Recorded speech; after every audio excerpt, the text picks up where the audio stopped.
Hello, and welcome to the Empowerography Podcast. This is a platform created for women's voices to be heard and a place to share their stories, journeys, and successes with the world for the purpose of helping other women who might be on similar journeys.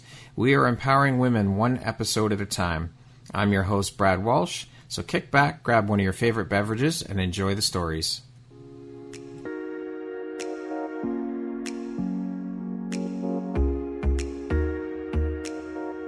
If you're looking for jewelry that makes an impact on your self-care routine and your style, Empowerography would love to offer you a discount code to one of our exclusive partners, Quartz & Canary Jewelry and Wellness Company.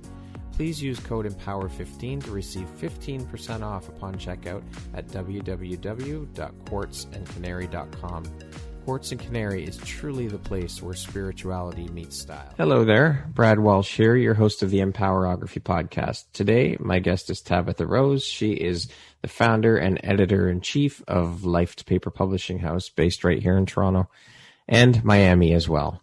How are you doing today, Tabitha?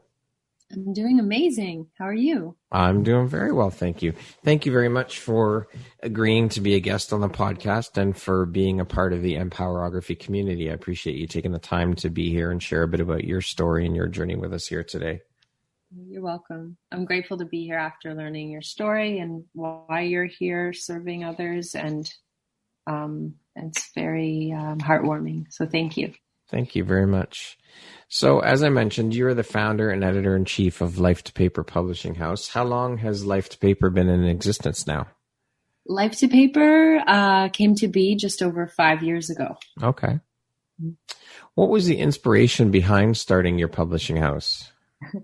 It was a bit of inspiration. It was taking suggestions. It was a bit of not so gracefully falling into this as well. A little longer than 5 years ago, probably about 8 years ago, I was working in capital markets. My grandmother had mentioned that she was going to find a ghostwriter to write her life story. Mm-hmm. I knew a little bit about it. And one day, for some reason, I just said to her, why don't you let me get started? No, don't hire someone. I'll get started. I'll do the legwork. And then if you want to pass it on to someone afterward, that's fine. But something inside of me just had this feeling that I could do it. Mm-hmm. And she agreed. So we got started. And I was in this, early stages of career life and mm-hmm. progressing quickly. And that was because of restlessness mostly. So I was always looking for the next better job and better thing. And, right. And also kind of faking it till I make it, or not so much make it a lot of the times. So I was always shifting into another position, and, I started doing this work with her, and I found it to be really fulfilling. I mean, I thought it's just spending time with my grandmother. That must be it, but mm-hmm. I spent time with her, in her kitchen while she cooked, and she told me stories and, walking and talking. And then she said, if we're doing this right, we have to take a trip. We have to go back to my home country, and we have to revisit the places where things happened. Mm-hmm. And so I did. And I went on this trip with her, and that's where I felt something I had never felt before. And that was actual peace. Yeah. And I didn't really know what to do with it. I just know that when I was sitting there, at my cousin's own a vineyard, and I was sitting on the porch, and mm-hmm. I was writing and looking out at the rain. I didn't want to be anywhere else but there, and I hadn't felt that feeling. I couldn't remember when. I'd always wanted to be somewhere else, whether when I was working, when I was doing something, even when I was traveling. Mm-hmm. So I didn't really know what to do with that, but life directed me accordingly. Because after that, it was just a series of kind of coming undone and, things not going well with work, physically, mentally, spiritually, crashing, slowly, and until eventually getting fired, and then again and again. And, until I just had a full knockdown, and I'm collapsing on a plane. And wow, I was headed to San Antonio, Texas, but I woke up in a hospital in Dallas. So I was there alone, and I had to stop and I had to think and I had to take some time. And during that time, that's where start listening, not only to myself, but others comes in, because I had the opportunity to meet with a really magical mentor. And I thought he was going to talk about my problems and he was going to help me get a better job. But he didn't. He wanted to talk about my gifts. And I was like, well, I don't know. I was always, what were my gifts, right? Yeah.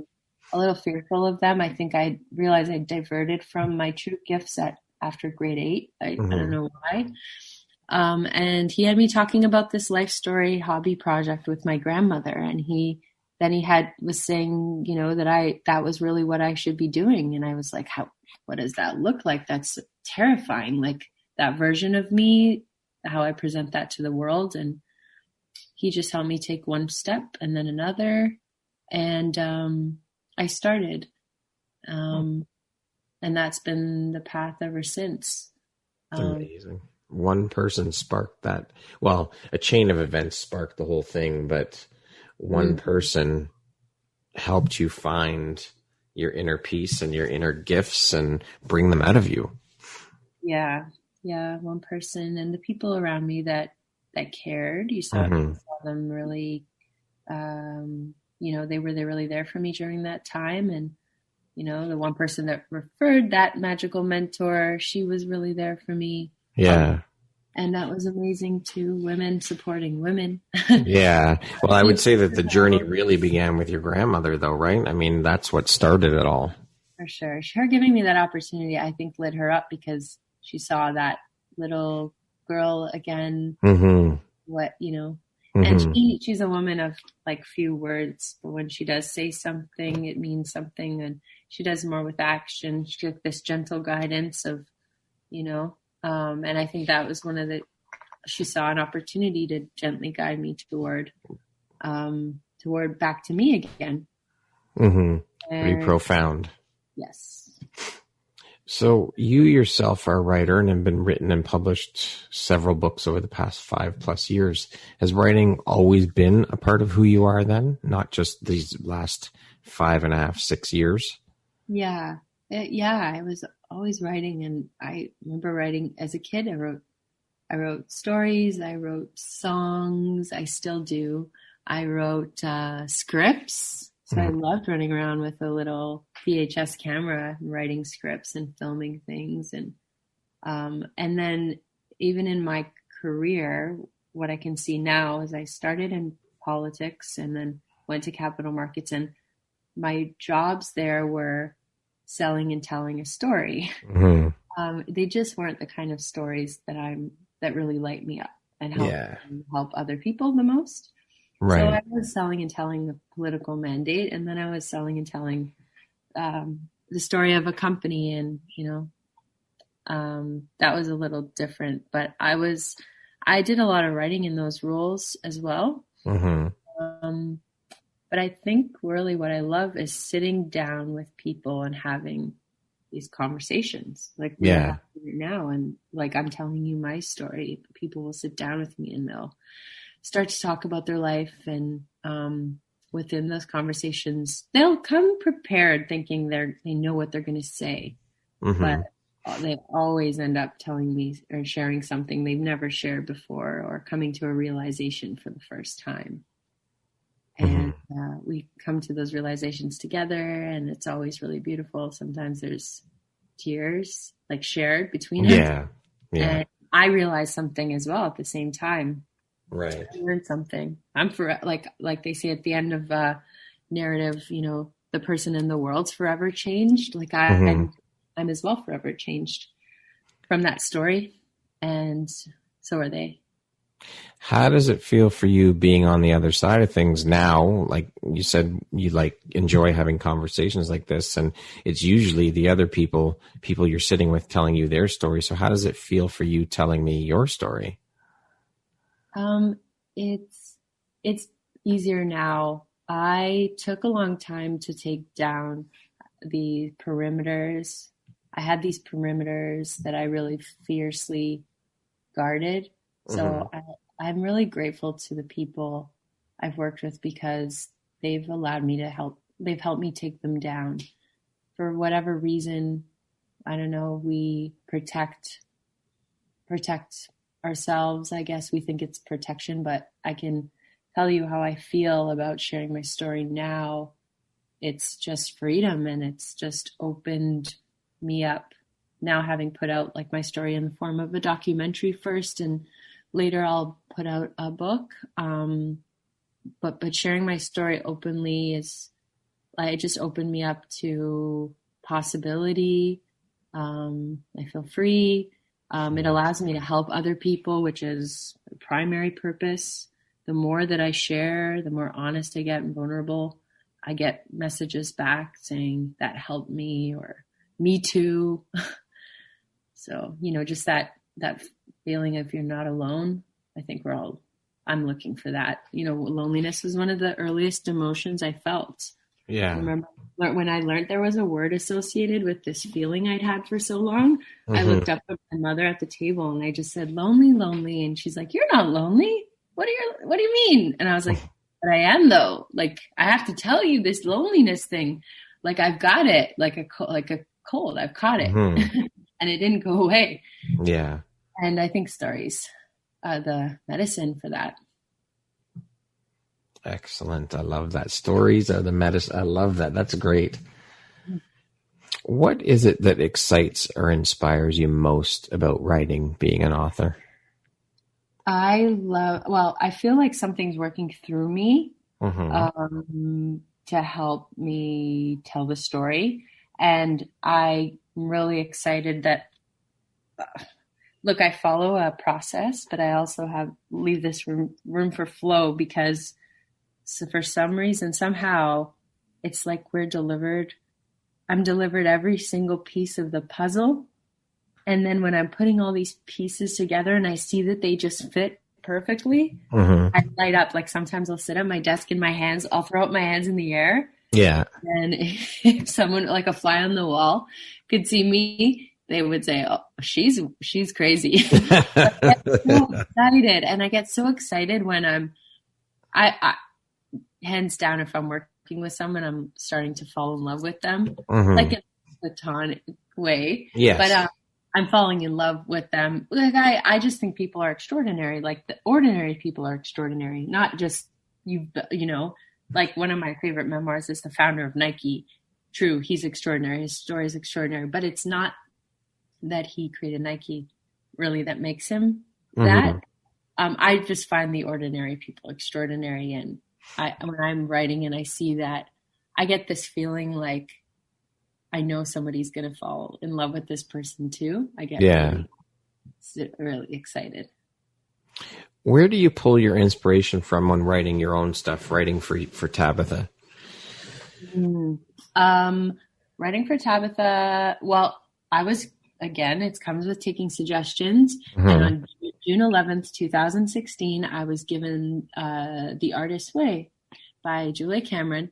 And the suggestion in that is to write 3 pages every day and just pour out, whatever comes onto your mind, even if the first thing is, I don't feel like writing. Yeah. But flow, stream of consciousness writing. So you just don't stop until you're done 3 pages. And what's come out on these pages has been really beautiful. Sometimes, like, I love song lyric writing, and sometimes by the end a song will come out or an idea for one that I'll go on to write. And when I write songs, poetry, or things like that, I find I close the loop for myself. It's therapy. I close the loop. I come to these realizations about things. I express myself.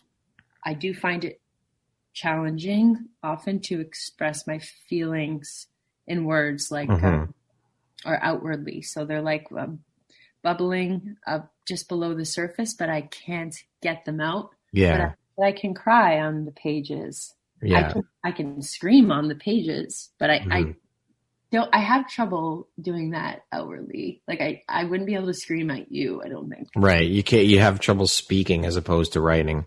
Yeah. Yeah. Okay. Can you tell us a bit about your latest book that you wrote? The one we just finished? Yeah. Mm-hmm. Well, there's a few, but I could tell about one that I'm just coming to mind right now. Okay. And this one isn't intended for publishing, but it's really beautiful for me because I had the son of a man contact me and say, "This is my father. He's getting up there in age, and he's had some health issues. And look, I don't know anything about my father. And it's not because they haven't spent time together. It's not because his father hasn't been present. It's just because his father's this Norwegian man who doesn't speak a lot and isn't emotional, and he doesn't know anything about his life.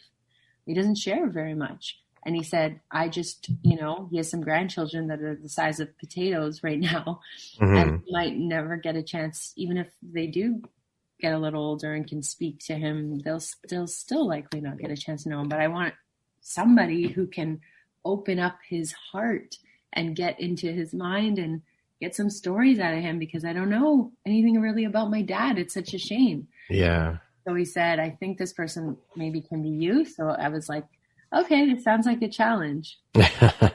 And so I started meeting with him, and it really was a challenge. Like I asked him, "Why do you want to do this?" Because you do have a choice. You did say yes to this.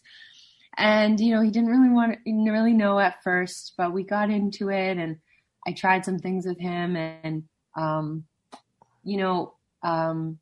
like I said, what's amazing about stories, they allow us to realize like we're more alike than we are different. And this man I had, I don't want to give too much away because it's kind of personal, but him and I had a moment where we looked into each other's eyes, knowing that we both, like, our greatest challenge in life is shared, him and I.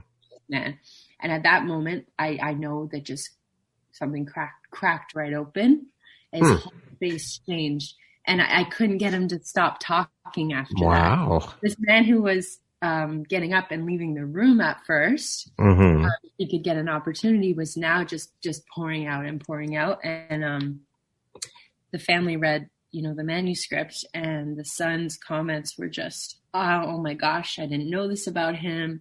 I can't believe this. This is amazing." He was actually, a bit of a trouble, like he calls his grandkids troublemakers. And then he goes on to realize through talking to me that he was actually a bit of a troublemaker as a kid himself.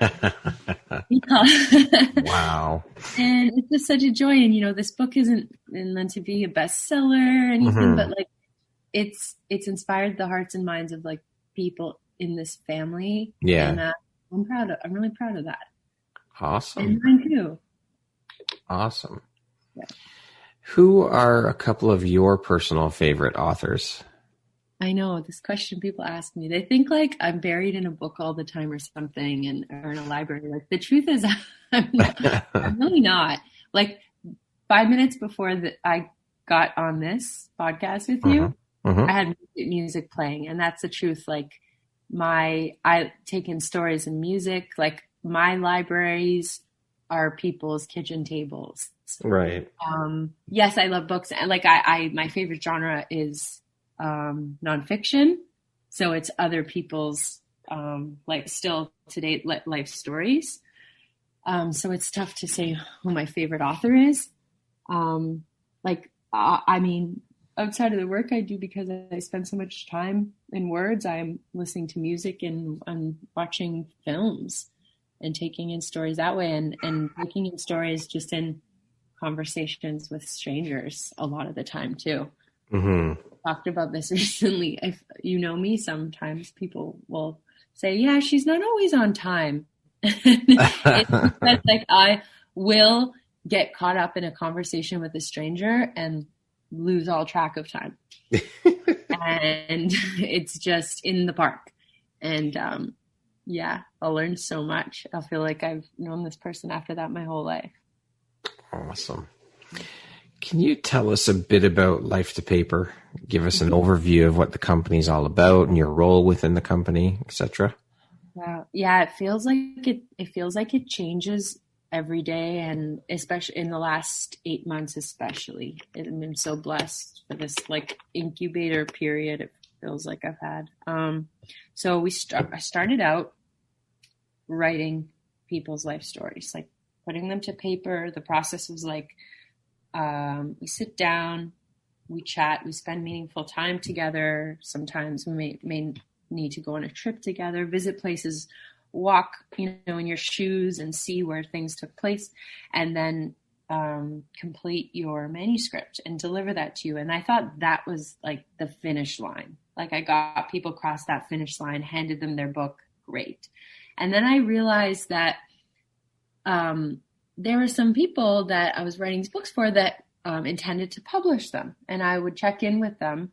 Happened a few times. I would say, let me know when your book is coming out. I'm so excited to, buy it, post a review, all those fun things. Yeah. And so I started hearing about like, people are like, oh, I don't know. I don't really know what to do next. Like they were stuck. They had me to help them with putting it to paper, but they didn't find another person to work with to help them or guide them through this self-publishing process. Mm-hmm. And then I was curious, well, what does that look like? And so I talked to first-time authors who had published and were successful. And I kind of felt like I like the duties associated with that process. Like I felt called to them. I said, I think I can help people this way. Mm-hmm. So I created a bit of a hybrid publishing model. Okay. And I put it out there, and that was amazing. And we started doing that as well. So writing and launching. Launching is a big part of that process. Like making sure people have a strong launch and this organic momentum that they've built. Mm-hmm. Book comes out strong and book sales don't languish. And so I thought that was the finish line.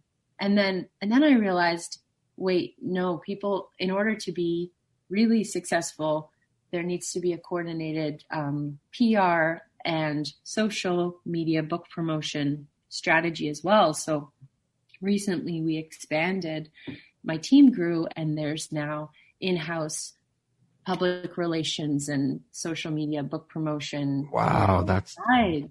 So like the finish line keeps moving. Yeah. It's just as a result of me finding out what kind of help people need and very cool. Finding a way to make it happen. Mm-hmm. So with that in mind and the growth and the finish line continually moving, what is your big goal for Life to Paper? Like, where do you see the company going? Where do you want to take it, say, in the next 5 years or so? Like, I love what we're doing. And, not to mention now making documentary films. Wow. Authors, because I think like ultimately when someone, people have the attention spans of goldfish. Like hopefully, I don't know right now if people are even still listening to me. They're like, she's boring. But with these films, they really pull at people's hearts, these visual mediums. So the films are helping, drive people to want to hear more people's stories. So film is a big part of it. And I want to continue to tell people's stories that way. Like I told you, that was a 10-year-old running around with a camera and writing scripts and stuff.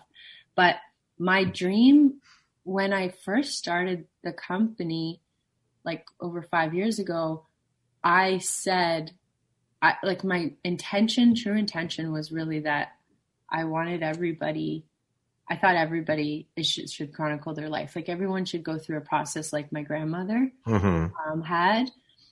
And so I wanted to create this, replicate my process online, and basically make it free and available to everyone. Right. So I'm working toward doing that one day so that what I do is available to everyone around the world and everyone can chronicle their life, like go through this process, chronicle their life. And, not just like the linear account, like dates and facts and whatever, but, the stories. Yeah. And families could have these like family libraries where like you could pull out your great grandmother's story and know like how she felt when, she had her heart broken and then Mm-hmm. put it back together again. And your great grandfather lost his business and then had to, build another one and lost that again and then another one and all those things. Yeah. So I want to replicate this process online and have it available like for free and all it will take is for an individual simply to be willing. Yeah, like that's if you're it. willing, you have this available to you. Because right now, obviously, these are paid services. Yes. Yes. But the most transformative, process I ever had in my own life was available for free. I just had to be willing. That helped me change my life. Mm-hmm. So I want to play something that can do the same. That's pretty amazing. Because it could be, I know, like I've seen this as well. That's why I began the Life to Legacy Foundation. Mm-hmm. Because I've seen this life story work be, someone reflect on their life and help them discover what their gifts are and help them then go on to start delivering the gifts to the world. So this work can be, someone's fork in the road where they, go down a different path. That's why we aim to go into, treatment centers, literally under bridges, palliative care centers. Like, want to take this into places that it wouldn't normally be with the foundation. Right. And, just give the process and everything I do away in courses and books and materials and eventually the online process as well. Awesome. So speaking of the foundation, you started this nonprofit corp called Life to Legacy Foundation. Can you tell us a bit about that? Yeah, that came to be this summer. Okay. And that was, so many people connecting with the vision of, Mm-hmm. and needing help, and me believing in the transformative, process of life story writing and saying, I want to take it everywhere that it wouldn't normally be. So that's the foundation's aim, is to just educate and empower people with this work and for end of life to find resolve and reconciliation. And again, that comes back to loneliness as well, people to see the meaning in their life, to see that they've lived their own hero's journey, regardless of where they are. I think that's important. Something everyone deserves. I think like older past societies, we saw that like elders had this role that they don't play anymore as much. Like they were sharing apart wisdom, and it was like part of the life cycle that they went through. And then now that's not happening as much. Mm-hmm. Like they're often dying alone and not spoken to or called on for that wisdom. It's like, we don't ask our grandparents, we ask Google. Yeah. And I want to flip that to like, don't ask Google, ask a grandparent. Mm-hmm. I used to love sitting with my grandparents and hearing their stories of when they were growing up and the struggles they faced, the adversity they went through, the journey they went. I love that. I love sitting around with my grandparents and talking to them and hearing their stories. Me too. Like I was the kid, all doing this now, it all makes sense. Like at family dinners, my cousins would be tugging like on their parents' sleeves. Like, am I done eating? Can I go play? And I wouldn't do that. I couldn't wait for dinner, like the major eating part to end, because that was when, the stories would start. Yeah. And everyone would sit there for another couple hours with coffee. And my aunt would make me this special coffee. And it was like mostly whipped cream and cinnamon and like a little bit of coffee, I think, in milk. And it was like my special coffee because she knew that I would just sit there with and listen. adults. And now those stories, I can recite them myself. When my dad will start to tell one, I'll finish it for him. I'm proud of that too. That's and we hilarious. had this special moment during the pandemic at the beginning when we all were like bunkered up together, and it just happened serendipitously when I came downstairs one day. I was staying with my parents, and he just started talking, like, he said, my earliest memory. And I said, oh, okay, I'm in. And then we were spoken for 4 hours, and he just went through his whole life and from his earliest memory, not on purpose. And then by the end, like, there was tears many times, but by the end he was in tears again. Mm-hmm. And I've just had the best life. Wow. And I was like, yes. That's incredible. Yeah. Incredible. Now, I read that your dream is to live to see a world where there are no more lost stories and all humans are honored and cherished for their wisdom through storytelling. Why is this so personally important to you? Really personal. I think you've talked about like bullying and stuff. Mm-hmm. We talked about this. Like, I was really bullied, and when I was a kid, and I had people bullying me for a story that wasn't true, like wasn't my story. And I would never forget, like, it's traumatic. And it was about my heritage, and it wasn't true. And then even if it was true, like, why would that be something that it was so damaging? And I don't know. I don't want anyone to ever feel like that. I think I want us to, like, embrace one another for our differences, and try and find how we're similar as opposed to how we're different. Yeah. Like, that's what I do when I meet people. It's like, I try and find our common ground. Yeah.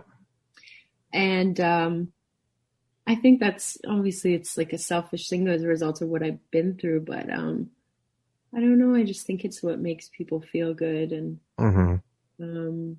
creates more peace. It's a silly thing, but I remember. No, not at all. Wishing for on my birthday cakes, wishing for world peace. That's not silly at all. That was as a kid. And because I did. There was a lot of chaos in my homes growing up, and there was chaos at school too, so it was like inescapable. Besides, I would spend time alone, and I would listen to music, and I would write, and I would read, and that was an escape. But otherwise, there was chaos. Yeah, I wanted just people to be nice. It's really a simple ask, isn't it? Yeah, just people to be nice. What do you think your unique skill set or superpower is that's helped you become successful?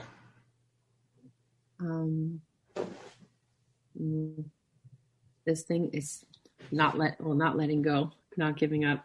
Yeah. on this thing for sure. Mix of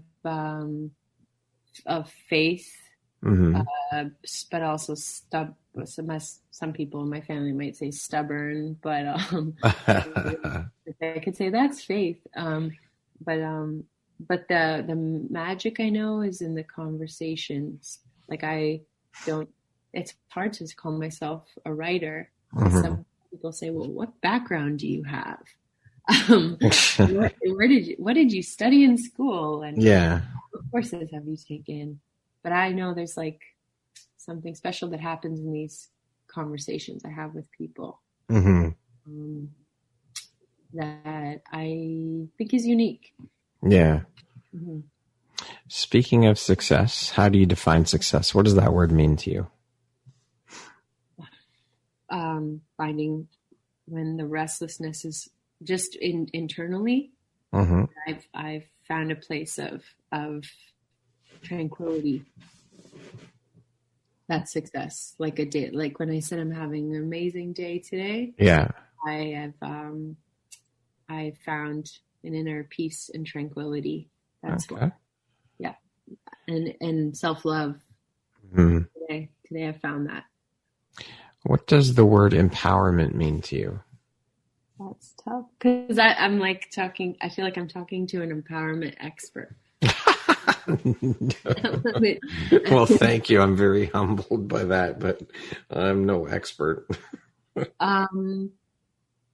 Well, there's a quote that I've heard it, must have heard it many times, but go bravely in the direction of your dreams. To feel like you can step toward any dream that you have. Okay. Confidently in the direction of any dream that you have, as a true expression of yourself. Love it. What would you say is one of the best pieces of advice you've ever received? Let go. Let go? Okay. What would you say is one of the most important things you've learned in your life? And what was it like? What was your life like before learning it? And what was your life like after learning it? So I'm sober today. I'm a sober woman. And by learning that I couldn't control, so I thought I had control over everything. Like I literally thought I had the power to get whatever I want, to control anything. Like that is what I believed. I believed you could drop me in the middle of the jungle and I could survive, that I could control all my surroundings. But by learning that I could not control, but there was this one thing that I couldn't control and it baffled me. Like, by learning that I couldn't control this one thing, it actually taught me that I can not control anything. I can't control anyone, people, places, or things. Right. Like, I just don't have that power. Yeah. And to find acceptance, and that's the answer to everything. Okay. That's the biggest lesson in my life. I'm so grateful I learned it. Yeah. Wow. Because I don't think I still see like people on the grips of trying to control situations and outcomes and people. And if he would just be more like this, or she would do, it this way, it's like, I can let go today. Yeah. Of outcomes. Like, and it's so, I know I just have to do the next. That's one of the things in my grandmother's story. Like when she was facing these moments where, it was really, really tough. She was in a labor camp for 2.5 years as a child. And and then she hadn't seen she'd been fed horribly, she hadn't seen proper nourishment, and a cake was snuck in, and, the guards caught them. So to make an example out of them, they did something a little nice. They divided it up and they gave it to the kids. And she was 7 years old, but she took her piece and hid it and then snuck it back to the family that should have got the cake. And this is after, you can imagine how hungry she was, how she never. And I asked her and she's like, I knew that as long as I did the next right thing, all will be well. Like that was something that came from my mother. And that's something at the time I really needed to hear that. And I carry that with me now. Like just do the next right thing. It might be really hard, like almost impossible. You might be starving, and I'm not, thankfully not starving, but starving for something else. Like I might be starving for affection or attention or money, but it might just do the next right thing anyway, and just have faith and all will be well. Okay. What makes you feel inspired or like your best self? Totally when I'm in the stories. Like part of the reason my morning was so great today is because I was really immersed in stories. I carved out a narrative for a book with a client, and it was beautiful, and another script for a documentary thereafter. And I'm in service. I reached out in between that to a person who's having a hard time right now, just outside of work. Yeah. And that's important to me too, to be of service. And I think that's good. I got myself something I wanted to eat for breakfast, and I played music. Okay. So stories, music, service, sunshine. And Awesome. I'm in Miami. The sun is shining very, very bright today. It is. It's beautiful today. What advice would you give someone wanting to pursue a career similar to yours? Oh my gosh. Find a mentor. I haven't spoken about my amazing mentor. It's not the magical mentor I talked about that helped me find it, but through, I believe, God and serendipity, once I took a few steps forward, this mentor was brought into my life. My friend's grandmother's funeral that I went to, when I started talking about what I was doing now, I'm doing this life story writing business. My friend's parents said, you have to meet one of our best friends, and brought me over to this man named Richard. And they said, Richard, tell her what you do. And he said, oh, well, I teach people how to write their life stories, and I've traveled the world, and I've written this book about it. And I was like, will you be my mentor? And he said yes, and he's been with me ever since. And I would say, find someone who's been doing this and ask them for help. And I've had the opportunity. Now I've been a bit of a mentor to somebody, and it's so incredibly fulfilling. I learn more from him. I don't know if he's learned from me, but it's such a beautiful relationship. But I'm sure he has learned from you too.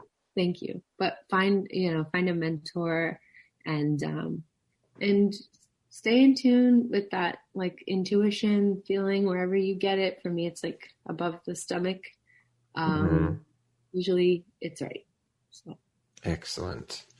What is your personal motto? I don't know. It changes all the time. It's too hard to answer. Like I said, I have different slogans. They're always changing. That's too tough. It's like if it's coming up for my book title. I don't have that yet. Yeah. I'll circle back to you on that one. Okay. If you could set up a billboard anywhere, where would you put it, and what would it say? My dad said something to me when I really needed to hear it, and maybe this will resonate. But he said, "You just have to love yourself." Okay. And I would put this. I'm thinking of an area in Toronto. It's in the East End, and there's often people there that are struggling, and I would put it there. Okay. What is one of your biggest failures, and what did you learn from it? Everything I've learned from. I talk about getting fired, and I certainly know why. Certainly know why. And I certainly know that I was at a time where I was struggling. I was not honest, and I was not asking for help. And today I know that it was a really tough thing for me to ask for help ever. It took a long time for me to just say, like, I needed even anything I needed. I just thought I didn't have permission to ask for what I needed ever. And I think that's very common, though. A lot of people have trouble asking for help. I think part of it is fear of rejection. Part of it is pride. Oh yeah. Just pride to make up for all the other things I was missing, with pride. And I certainly learned to ask for help and to be just forthcoming and to be honest. And that's why when sometimes in my dealings, honesty is it's a journey, right? So I'm learning more and more about honesty, like, as I go through. And sometimes I see an opportunity, like somebody has not been honest with me or something. And I remember a time when that was me, and I try to provide like a moment of grace because I think grace is a gift when somebody can have an opportunity to be honest, because I know that will feel amazing for them. So I do my best, because those were given to me years ago. And Okay. What would you say is the most recent investment you've made in yourself? So this year I joined my first coaching programs, and I want to name them because, like, one especially has just been wonderful. It's called Archangel, and it's run by Giovanni Marsico. And I can tell you that, like, I don't even know what to call him. Like, he's many things, but he mostly has been like my dream coach. And it's just an amazing community of like heart-centered entrepreneurs. Yeah. I feel like if he was my teacher when I was a kid, I can't imagine where I would be today. I'm really happy where I am today, and a lot of it's because of him, but he just like puts your dreams into this, I don't know what it is, this incubator, and they just blossom, and he helps you just help me just actually, my dreams were just in my head, and he helped me actually share them, like write them down and actually share them out loud. And being part of a community of like-minded people has been amazing. So that's an investment I made, but in myself and that's myself in the business. And then I also have a program of women. It's called Sacred Leadership Mastery, and it's run by Claudia Duran and Britta Aragon. It's based out of Miami, and a group of women who are just, looking to grow and up-level their lives in like spiritual growth. And it's been amazing too. Excellent. Yeah. And that's really an investment in me, in Tabitha. Yeah. Okay. I got some rapid fire questions here for you now. Just like 1 or 2 word answers. Okay. Okay. How would you describe yourself in 1 word? Happy. Early bird or night owl? In the middle. All right. Money or fame? Fame. Entrepreneur life is? Silly. If I had an extra hour a day, I would work out. My favorite way to unwind is? A bath. The last book or podcast I listened to or read? Crash and Rise by Mike Shorman. If you could teach the world one thing, what would it be? To let go. If you had a theme song that played every time you walked into a room, what song would that be?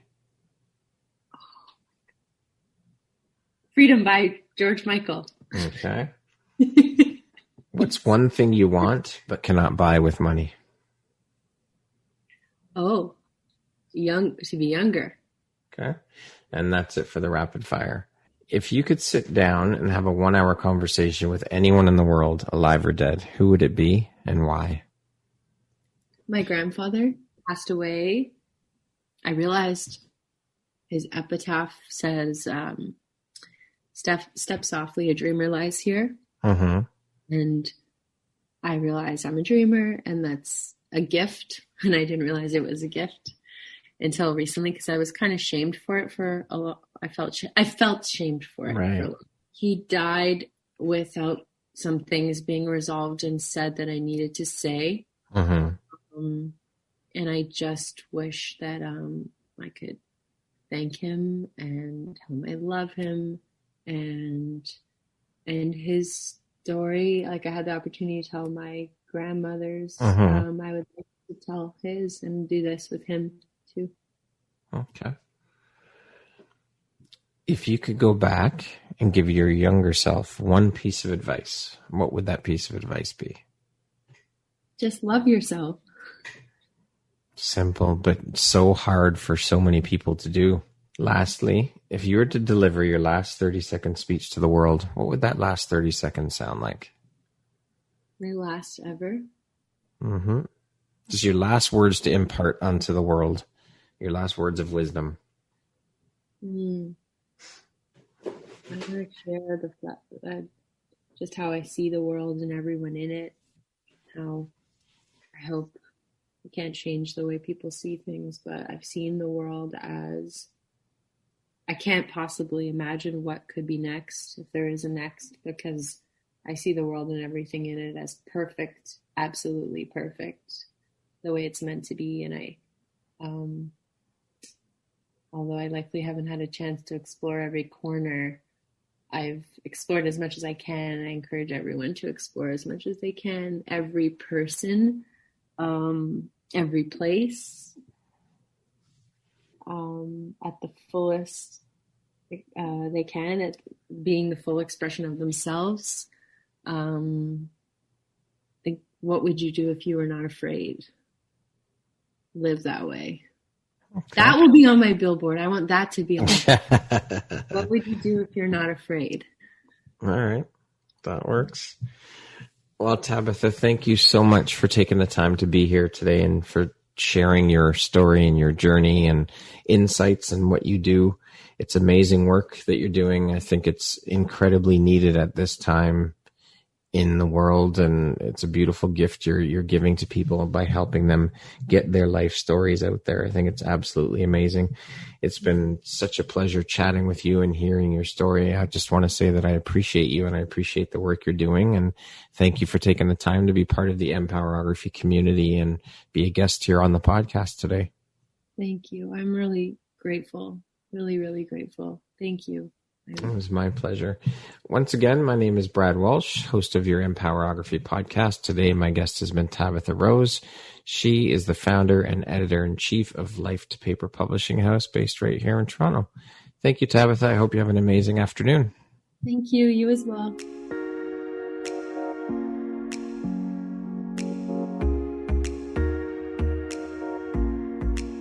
Thank you very much for listening to this podcast. If you haven't yet, please be sure to subscribe, rate, review, and share with all your friends.